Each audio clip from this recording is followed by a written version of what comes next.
그러면 지금부터 오늘 포럼의 발표를 들어보도록 하겠습니다.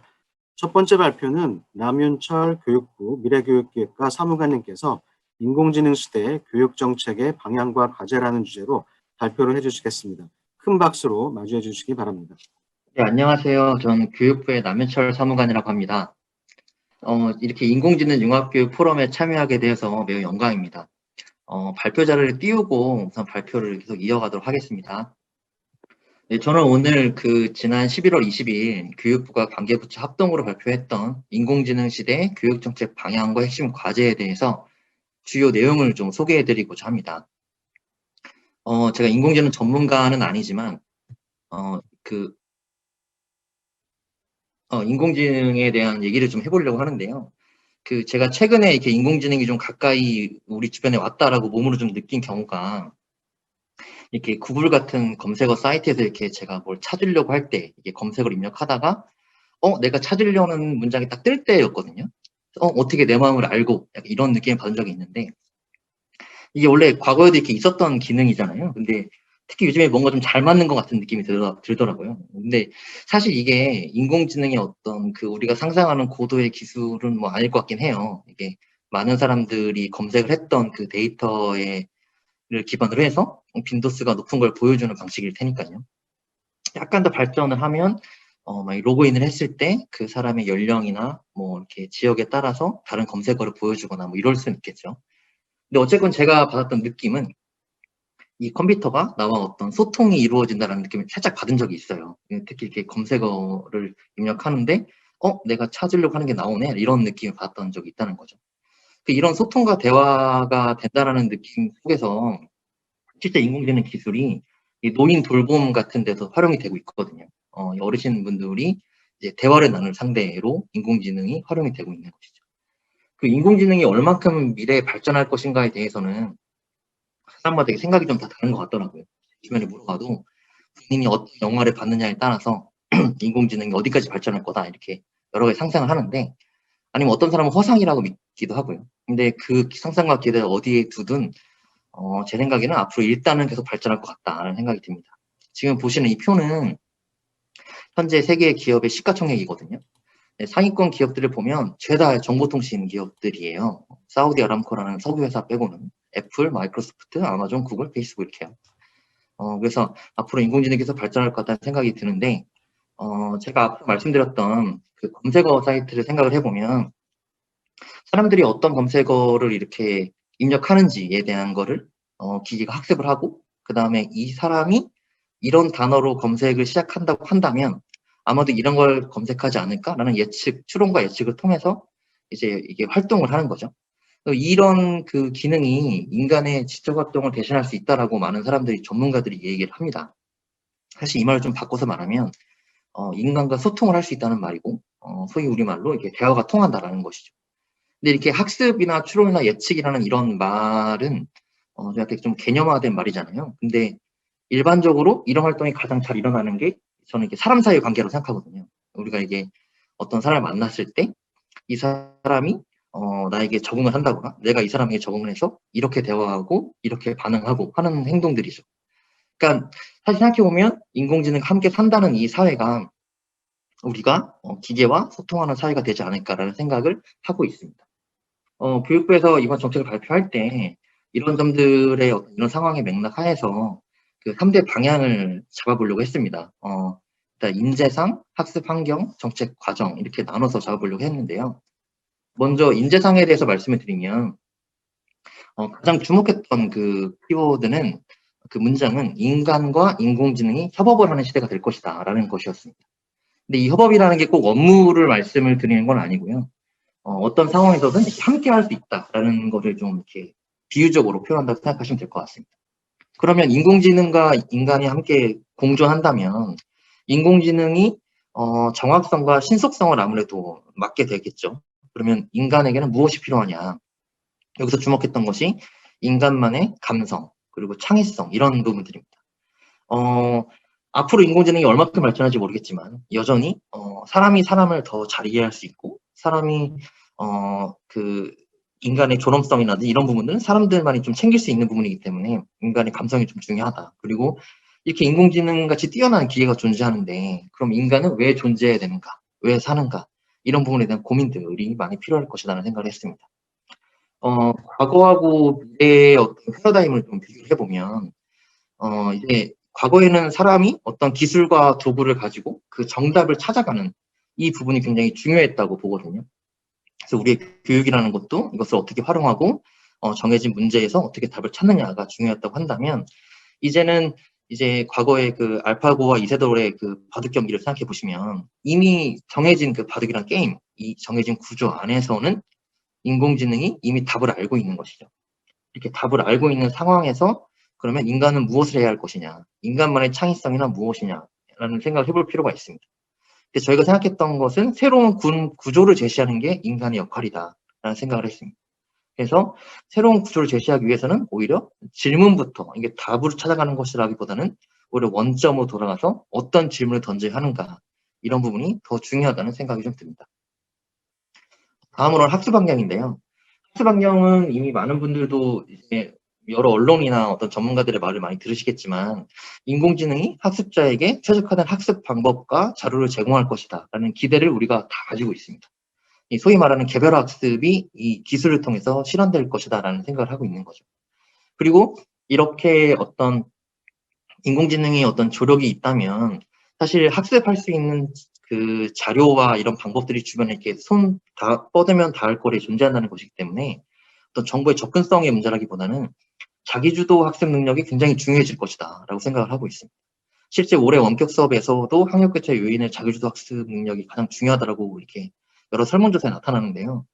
이 부분에 대해서도 교육부 굉장히 중요하게 생각을 하고 있습니다. 이 부분은 제가 설명을 드리는 것보다 영상을 하나 같이 보시는 게 좋을 것 같은데요. 이 영상은 지난달 EBS에서 그 보도된 뉴스의 한 장면입니다. 한번 보시죠. 이번 학기에 처음 도입된 초등 2학년 대상 인공지능 수학 프로그램입니다. 게임하듯 문제를 풀면 인공지능이 학생 수준을 분석해 맞춤형 과제를 실시간으로 추천해 줍니다. 부모나 교사의 도움을 곧바로 받지 못하는 원격 수업 환경에서도 쉽게 이용할 수 있습니다. 게임 형식으로 만들어져 있어서 다른 활동보다 더 이해가 잘 돼요. 인공지능은 교사에게도 그럴듯한 도움입니다. 학생 개개인의 학습 수준과 취약점을 구체적으로 분석해서 알려주기 때문입니다. 기초학력에 못 미치거나 학교 교육에 낙오될 가능성이 있는 학생도 조기에 찾아내 도움을 줄 수 있습니다. 저희가 이제 원격 수업을 할 때는 확인하기가 좀 어려운 점이 있는데 이 친구 학생별로 어떤 영역이 수학에서도 어떤 영역이 안 되는지를 확인을 할 수가 있어서 좋습니다. 인공지능은 미국과 유럽, 중국 등 전 세계 교육에서 활발히 이용되고 있습니다.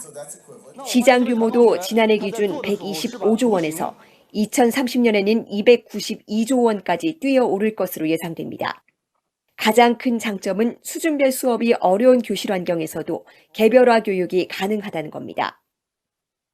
네, 지금 이 영상에 나온 이야기들은 사실 그렇게 신선한 이야기는 아닐 수 있어요. 이런 방향으로 발전할 것이다라는 것은 우리가 이미 다 잘 알고 있는 이야기들이죠. 하지만 이제 중요한 것은, 제가 주목하고 있는 점은, 이 방향에 대해서는 흔들리지 않는다는 거예요. 그러니까 어찌되었던 기술을 활용해서 개별화 교육으로 갈 거다라는 거는 거의 기정사실화되어 있는 내용들인 것 같고, 이제 그럼 어디까지 발전할 수 있느냐, 이게 주목할 만한 사실인 것 같거든요.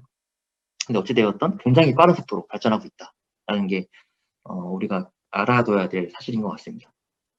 이번 학기에 처음 네.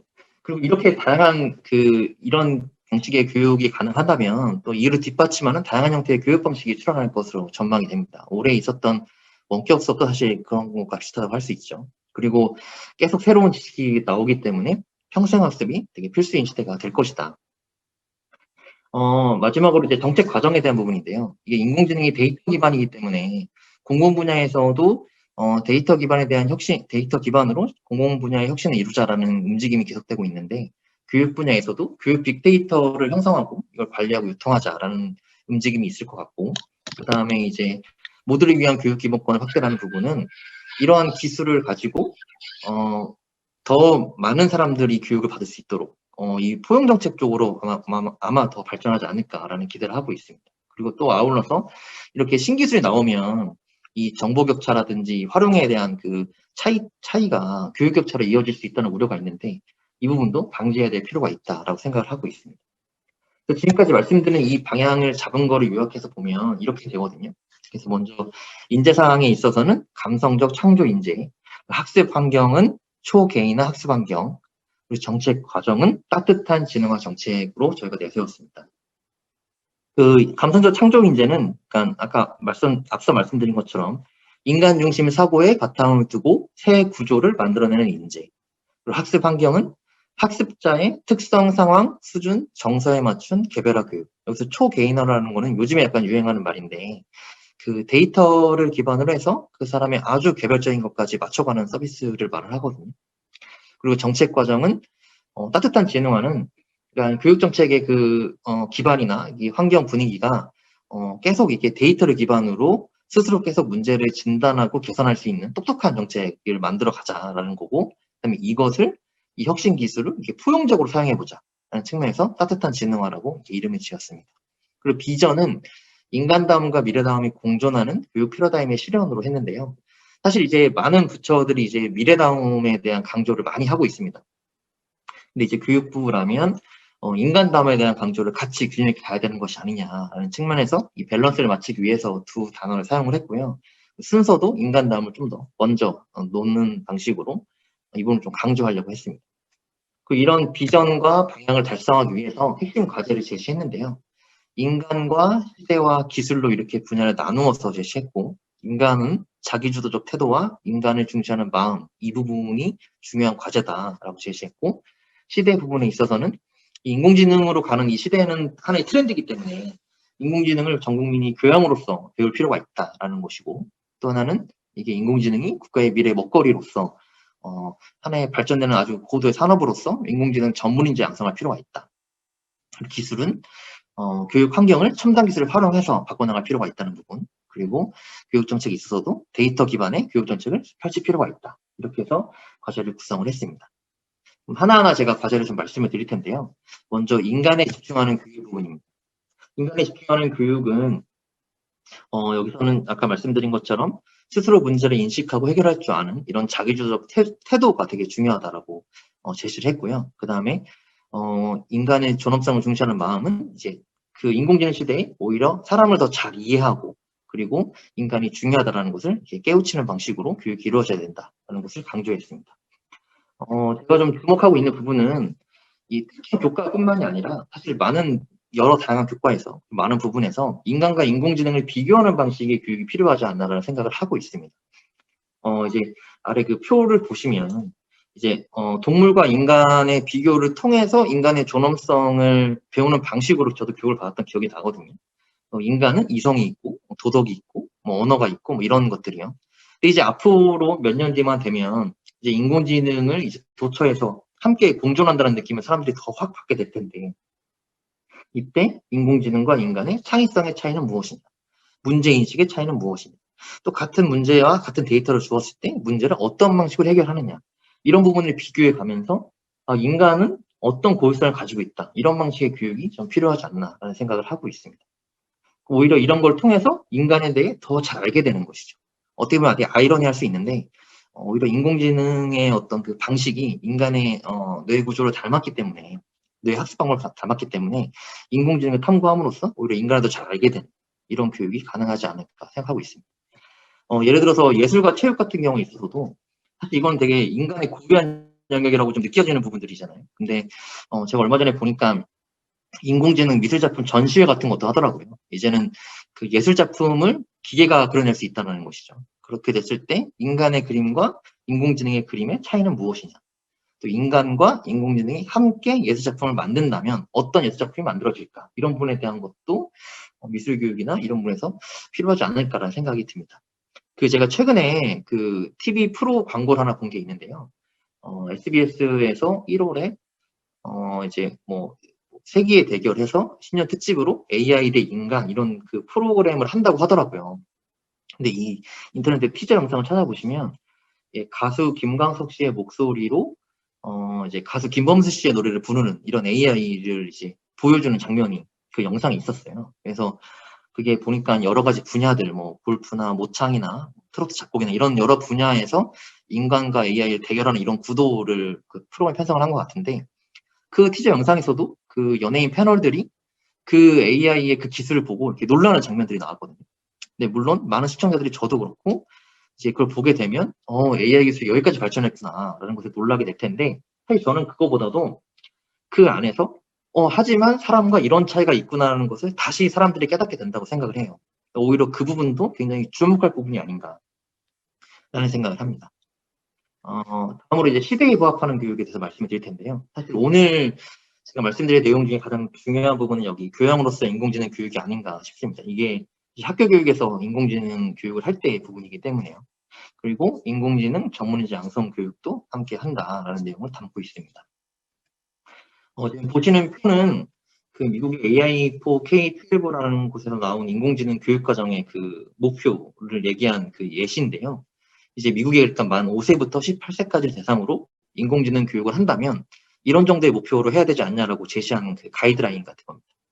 그러니까 아주 어렸을 때 그 유치원 정도 단계에서 보시면 이렇게 쓰여 있잖아요. 컴퓨터, 로봇 등 센서 식별 및 AI 상호작용. 그러니까 이제 지금 태어나는 아이들 같은 경우에는 인공지능 서비스가 이렇게 도입이 되어 있는 기계들 사이에서 살아간다는 거죠. 그럴 때 이제 내가 손을 들면 이 센서의 불이 켜지고 손을 내리면 센서의 불이 꺼지고 이것들의 상호작용을 하면서 이런 기계들이 내 주변에 있구나라는 것부터 이제 학습이 필요하다라는 것이죠.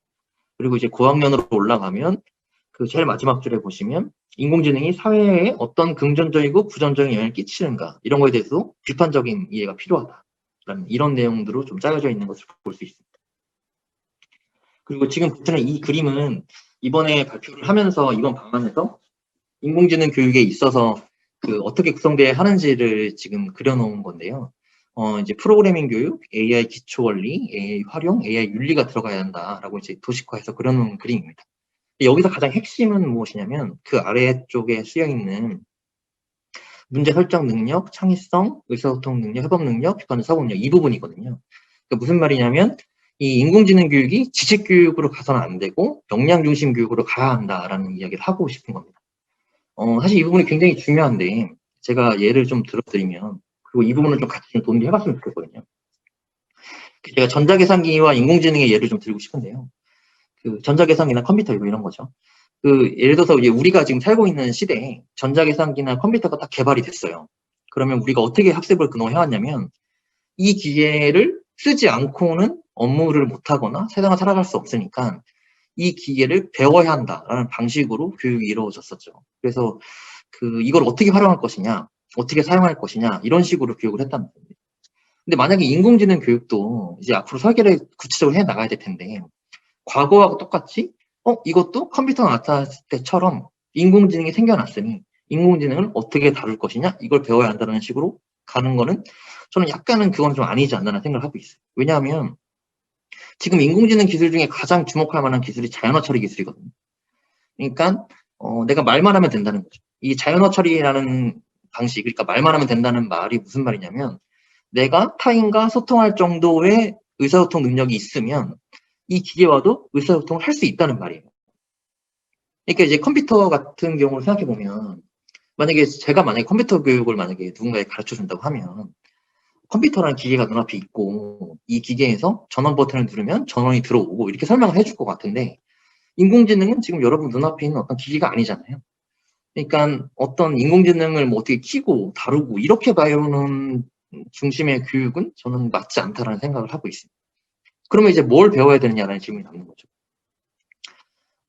그러니까 이제 이럴 때 제가 오히려 반문을 해보면 그럼 전자계산기와 컴퓨터가 있는데 우리가 왜 수학을 배우느냐 이렇게 질문을 해볼 수 있거든요.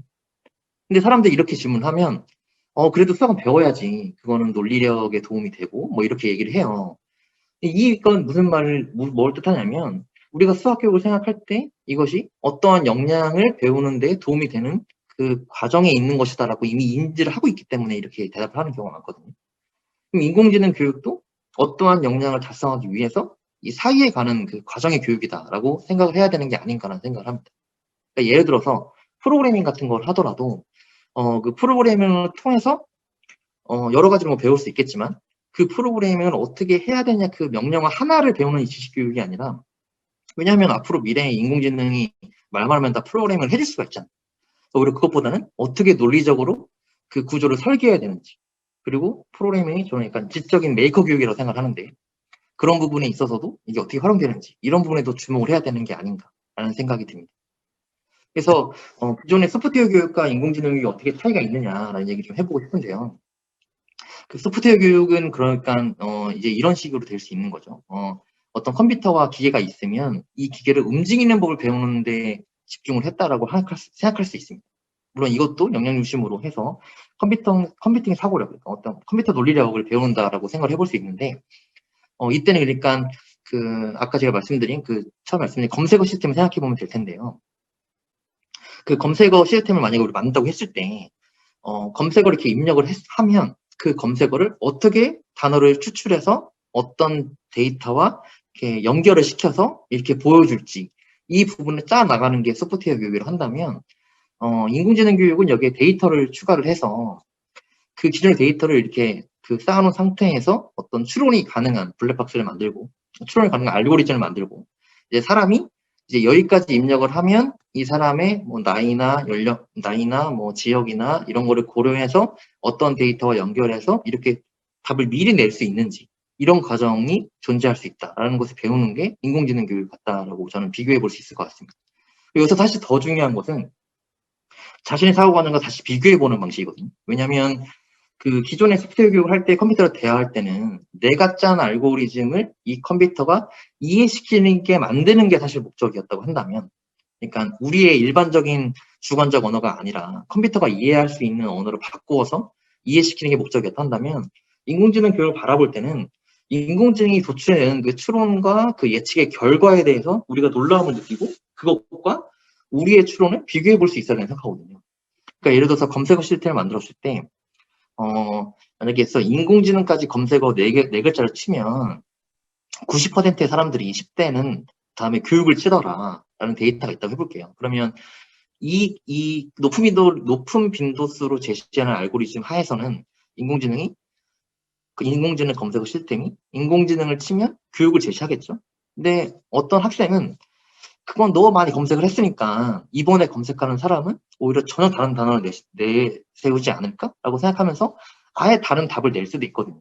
그러면 왜 인공지능은 그렇게 답을 내는데 왜 사람은 그렇게 답을 내지 못할까? 이런 부분에 대한 탐구와 고민의 기회가 있어야 되는 게 아닌가라는 생각을 좀 하고 있습니다. 그리고 이거는 제가 인공지능 윤리에 대한 얘기를 좀 하려고 예시를 끌어왔는데요. 인공지능 윤리를 하면 뭐 그 여러 가지 것들이 논의될 수가 있는데, 이 사진은 뭐냐면 제가 얼마 전에 집에서 갑자기 90년대 가요가 듣고 싶어졌어요. 그래가지고 이제 90년대 가요를 검색을 하다가 처음에 신해철 씨의 노래로 시작했던 것 같은데, 이게 오른쪽에 유튜브거든요. 유튜브 오른쪽에 이렇게 추천 영상이 뜨잖아요. 그래서 누르다 보니까 손에 손잡고라고 이 노래가 뜨는 거예요. 그래서 이게 지금도 만약 유튜브에 손에 손잡고를 검색하시면 제 첫 번째 리플이 이거거든요. 여기 보시면 90년대 가요 듣다가 손에 손잡고까지 왔네라고 누가 리플을 남겼는데, 이게 다 나도 그렇다 이렇게 리플이 달려있는 거거든요. 213개의 리플이. 근데 이게 제가 뭘 말씀드리냐면 인공지능 알고리즘의 편견에 대해서 말씀을 드리려는 거예요. 근데 이렇게 그러니까 지금 뭐 옛날 어른들이 TV를 보면 TV에 나왔다라고 이렇게 믿으시는 것처럼 요즘 아이들은 이제 컴퓨터에 나오면 컴퓨터 검색 결과를 믿잖아요. 사실 우리도 그렇고. 그냥 손에 손잡고처럼 그냥 인공지능 손을 잡고 이렇게 이끌려 갈 거다 미래에, 이런 생각을 좀 하고 있는데, 사실 저도 이렇게 평소에 길찾기 서비스 이런 걸 굉장히 많이 써요. 근데 이제 쓰면 거기서 추천해주는 대로 그냥 그렇게 따라가거든요. 근데 제가 약간 이 유튜브에서 검색하다가 제가 여기서 약간 놀란 건 뭐냐면, 이게 길찾기 서비스와는 좀 다른 형태의 서비스거든요. 그게 뭐냐면 길찾기는 우리가 출발지와 목적지가 정해진 상태에서 경로를 가는 거잖아요. 근데 이거는 처음에 손에 손잡고까지 가겠다는 제가 경로를 생각해 본 적이 없는데, 그리고 오른쪽에 나와 있는 추천 영상 중에서도 가장 위에 있는 것만 제가 누른 것도 아니란 말이죠. 그러니까 중간중간에 이렇게 선택을, 그러니까 제 느낌에는 제가 자유의지로 선택을 했는데 결과적으로 같은 결론에 이르렀다는 거예요. 사실 이런 것도 굉장히 생각해 볼 만한 약간 여지가 있는 부분이다. 그러니까 인공지능이 만약에 우리에게 어떤 선택지를 제시해 준다면 그 선택지가 굉장히 자유로운 선택이 있는 것 같지만 선택지를 이렇게 잘 조절하면 결국은 같은 결론으로 우리가 유도될 수 있다라는 이야기를 좀 해보고 싶은 거고. 근데 사실 여기서 더 한번 생각해 볼 부분들은 그럼 과연 이게 위험한 거냐 근데 라는 생각도 해볼 수도 있어요. 우리가 그럼 인공지능이 이렇게 제시하는 결과에 대해서 다 모든 걸 비판적으로 보면서 반대 선택을 해야 되느냐. 뭐 사실 그런 것도 아니거든요. 네. 그래서 이런 부분들이 인공지능을 놓고 어떤 윤리에 대해서 이야기를 할 때 한번 고민해 볼 부분이다. 그리고 이런 거는 사실 꼭 그 특정 교과뿐만이 아니라 여러 교과에서도 함께 논의해 볼 수 있는 부분들이다라는 생각이 듭니다. 이제 내년부터 사실 인공지능 교육이 구체적으로 한번 도입이 될 텐데요. 그래서 이제 제일 중요한 건 2022 개정 교육 과정에서 어떻게 이 인공지능 교육이 잘 설계가 되느냐라는 문제가 중요할 것 같고요. 제가 여러분과 여기서 지금까지 말씀드린 부분을 가지고 좀 질문을 먼저 좀 드려보고 싶은 건 인공지능에 대해 무엇을 얼마큼 알아야 할까? 이 부분에 대해서 많은 고민이 좀 필요하다는 생각을 하고 있습니다. 아까 말씀드린 것처럼 새로운 기계가 나타났기 때문에 새로운 기계를 배워야 한다는 방식의 접근으로 할 수 있는 영역이라고는 저는 생각하지는 않거든요. 네, 그래서 과거에 컴퓨터가 출현했을 때처럼 다룰 문제는 아니다라는 생각이 들고 좀 더 본질적으로 깊게 고민하고 토론해야 할 필요가 있다라는 생각이 듭니다. 그래서 그런 관점에서 이번에 보고서도 그렇게 작성이 되었고요. 그리고 제가 사실 더 주목하는 부분은 현장 전문가들의 목소리가 많이 들어야 한다는 생각을 하고 있습니다. 왜냐하면 이게 실제 현장에서 이거를 어떻게 적용하는 게 좋을지에 대해서는 현장 전문가분들이 교사분들이 사실 가장 잘 아시기 때문에 어떤 전문가가 인공지능 교육은 1장에서 이걸 가르쳐야 되고 2장에서 이렇게 가르쳐야 되고 라고 하는 거는 제가 보기에는 그렇게 큰 의미가 있는 거라고 생각하지는 않아요. 그리고 더 미래를 보고 설계해야 된다라는 말씀을 좀 드리고 싶습니다. 이제 거의 뭐 매일매일 바뀌고 있고 너무나 기술 속도가 빨라지고 있기 때문에 좀 더 미래를 보고 설계해야 되는 부분. 그래서 지식이 아니라 그때까지도 관통할 만한 우리의 탐구거리가 무엇이냐 이런 거를 찾아내는 게 굉장히 중요하지 않나라는 생각을 하고 있습니다. 제가 한 가지 좀 예를 들어드리고 싶은 게 제가 어떤 상상을 하고 있냐면 지금 이제 한 4, 5년 뒤, 한 5, 6년 뒤에 이제 길에 가다가 어떤 어린 꼬마아이를 만나서 이렇게 질문을 해보는 거예요. 얘야, 너는 가장 친한 친구가 누구니? 이렇게 물어보는 거죠. 근데 그 아이가 만약에 저는 OK 구글이요, 뭐 시리요, 뭐 기가진이요 이렇게 답할 수가 있다는 거예요. 근데 그럴 때 이제 어른들이 아니 그게 아니라 가장 친한 친구라는 건 너의 마음을 가장 잘 알아주고 너와 대화가 가장 잘 통하는 사람이 너의 친구 아니겠어? 라고 물었을 때 그 아이가 그게 OK 구글인데요? 라고 얘기할 수 있다는 거죠. 그러니까 제가 말씀드리고 싶은 건 뭐냐면 그런 상황이 존재했을 때 우리가 무엇을 가르치고 배워야 하는가에 대해 생각해 볼 필요가 있다는 거예요. 이거는 사실 전 교과에서 함께 고민해야 될 부분이라는 겁니다.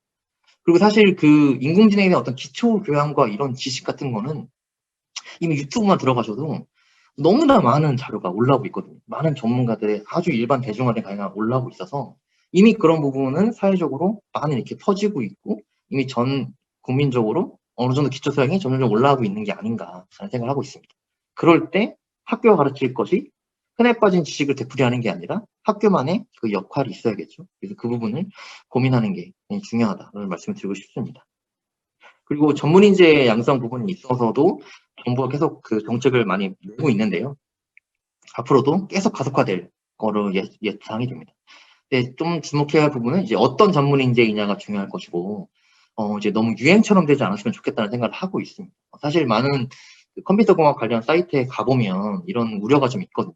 근데 제가 약간 학교에서 주목하는 건 이게 진로의 문제인데, 이제 학생들이 이제 TV에서 하도 인공지능 얘기가 많이 나오니까 전 인공지능 전문가가 되고 싶어요 라고 이렇게 진로 상담을 했을 때 선생님들이 그럼 인공지능 학과에 가야지 이렇게 말을 해주는 게 답일 것입니다. 이 부분도 함께 같이 좀 고민이 될 필요가 있다고 봅니다. 모든 신기술이 그렇겠지만 사실 전혀 관련 없는 분야의 학문이 오히려 더 적절한 학문이 될 수 있거든요. 예를 들어서 우리가 뭐 좀 더 인간 친화적인 인공지능을 개발한다고 했을 때 좀 더 인문사회학적인 그런 어떤 지식을 갖춘 사람들이 더 적합한 인공지능 전문가가 될 수도 있고요. 그래서 이 부분도 함께 고민할 필요가 있다는 생각이 듭니다. 그리고 이제 기술과 결합하는 교육인데요. 이 부분에 대해서는 이제 교육의 질을 혁신하고 개별화 교육을 실현하고 이제 기술을 잘 교육 기본권 보장을 쓰자라는 내용입니다.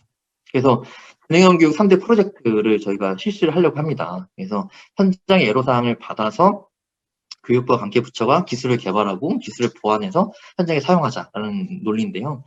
3대 프로젝트는 가장 필요하다고 생각하는 3대 분야를 잡은 겁니다. 학습자 중심 환경, 교육 취약계층 지원, 그다음에 안전 및 학교 업무 효율화 이렇게 잡아놓은 것이고 이건 내년부터 이제 실시를 해보려고 하고 있습니다. 그리고 대학에서는 데이터 기반 학생 지원을 유도하는 방식의 정책을 쓰려고 하고 있습니다. 네, 그 학생의 여러 가지 데이터를 기반으로 해서 학업과 생활을 지원하고 또 학생에게 어떤 정책이 필요한지 이런 지원책을 연구하는 방식으로 대학의 정책을 유도하려고 합니다. 그래서 차기 대학 기본역량 진단에서도 이 부분을 반영하겠다라고 지금 교육부가 발표를 했습니다. 그다음에 이제 교육 빅데이터 위원회인데요. 그 데이터에 대한 고민을 좀 해볼 필요가 있습니다. 실제 지금도 교육부 내부에서 이 작업을 하고 있고 내년에 출범을 하게 될 텐데 이제 어떻게 운영을 할지, 교육 분야의 데이터를 어떻게 잡아서 운영할지에 대한 부분 논의할 거고, 그 다음에 각종 가이드라인도 수립을 할 예정입니다. 그 데이터에 대한 것에 대해서 약간의 이해를 돕기 위해서 제가 예시를 한번 들어드리면, 전 데이터가 이렇게 여러 가지 정보가 모였을 때 일어나는 어떤 사고와 같다고 저는 생각을 하거든요. 예를 들어서 우리가 전국의 모든 학교의 그 급식에 관련된 데이터를 다 알고 있다고 가정을 하고, 그 다음에 전국의 그 오늘의 그 날씨와 그다음에 기온을 모두 알고 있다고 가정을 해볼게요. 그리고 여기에 그 각 들어가는 급식 재료들의 그 유통에 관련된 모든 정보들 그리고 그 재료들이 어느 온도에 어느 날씨에서 부패가 시작되는지 이 모든 정보를 다 알고 있다고 한다면 오늘 당장 가장 식중독이 일어날 가능성이 높은 학교와 지역을 제가 보기엔 고를 수 있을 것 같거든요.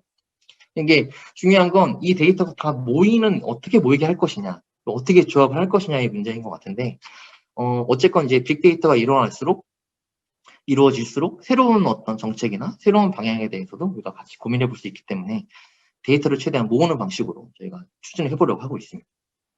그래서 이제 이번 방안을 통해서 5년간의 로드맵을 제시를 했는데요. 일단 22년까지는 준비기로 잡고 이제 거버넌스라든지 어떤 체제를 구축하는데 지금 신경을 쓸 예정이고 24년까지는 내실화기 그리고 25년부터는 활성화기로 생각을 하고 있는데 사실 22년까지가 제일 중요하다고 생각을 하고 있습니다. 가장 활발하게 현장 의견을 많이 들어야 하고 이걸 통해서 여러 가지 정책이 좀 더 구체화되어야 된다라는 생각을 하고 있습니다. 그리고 마지막으로 이제 보고서를 되게 이게 60 몇 페이지의 보고서인데 되게 열심히 썼거든요. 되게 내용이 방대한 내용인데 꼭 좀 한번 읽어봐 주셨으면 하는 생각에 이 자료를 어디서 찾는지를 좀 말씀을 드리려고 합니다. 교육 홈페이지에 가시면 이 보도자료 안에 들어가셔서 여기서 이제 검색어에 인공지능을 검색하시거나 아니면 이게 제 사회관계 장관회의거든요. 들어가시면 이 자료가 다 있으니까 또 한 번씩 관심 있으신 분들은 읽어봐 주시고 주변에 추천도 좀 해주셨으면 감사하겠습니다. 그리고 정말 마지막으로 이 사진은 이제 인공지능이나 산업혁명 같은 걸 이야기할 때 너무 자주 올라오는 사실 이제 진부한 사진이긴 한데 사실 되게 기념비적인 사진이죠. 그 알파고와 이세돌의 그 바둑 대결입니다. 사실 제가 이거를 TV에서 볼 때는 그 굉장히 거리가 먼 그 어떤 딴 나라 이야기처럼 사실 봤거든요. 새로운 기술이 이렇게 개발됐구나. 신기하다. 이런 느낌 정도였어요. 근데 이게 2016년의 일이거든요. 불과 4, 5년 전의 일인데 근데 이제 4, 5년이 흘렀잖아요. 근데 제가 지금 인공지능 업무를 담당하면서 정책을 만들고 이렇게 보고서를 작성하주는 정말 이때는 꿈에도 몰랐거든요. 근데 지금 이 앞으로 또 4, 5년 뒤가 곧 25년 이제 다음 교육과정에 이제 적용되는 그때가 될 텐데 그때 어떤 일이 일어날지는 정말 더 상상이 가지 않습니다. 변화의 속도가 너무 빨라지고 있기 때문이죠. 그래서 많은 기대를 가지고 저도 미래가 궁금한데요. 인공지능이 어떻게 좀 사회에 그 많은 영향을 끼칠지에 대해서 저도 한번 지켜보는 입장에서 그런 관심을 가지고 계속 지켜보려고 하고 있습니다. 네, 여기까지가 발표를 마치겠습니다. 감사합니다. 네, 인공지능 시대 교육정책의 방향과 과제에 대해서 발표를 해주신 남윤철 사무관님께 다시 한번 감사드리면서 다시 한번 큰 박수 부탁드리도록 하겠습니다. 사무관님께서 발표를 해주시는 와중에 그 교육부 홈페이지에 자료를 이제 올려주셔가지고 많이 읽어주셨으면 한다고 말씀을 해주신 것처럼 교육부 홈페이지 가셔가지고 그 자료 열심히 쓰셨으니까 자료도 많이 다운받아 주시고요. 또 저희 이화여대 미래교육연구소 페이스북에도 그 자료를 이제 업로드할 예정이니까 거기서도 한번 다운로드 받아주시고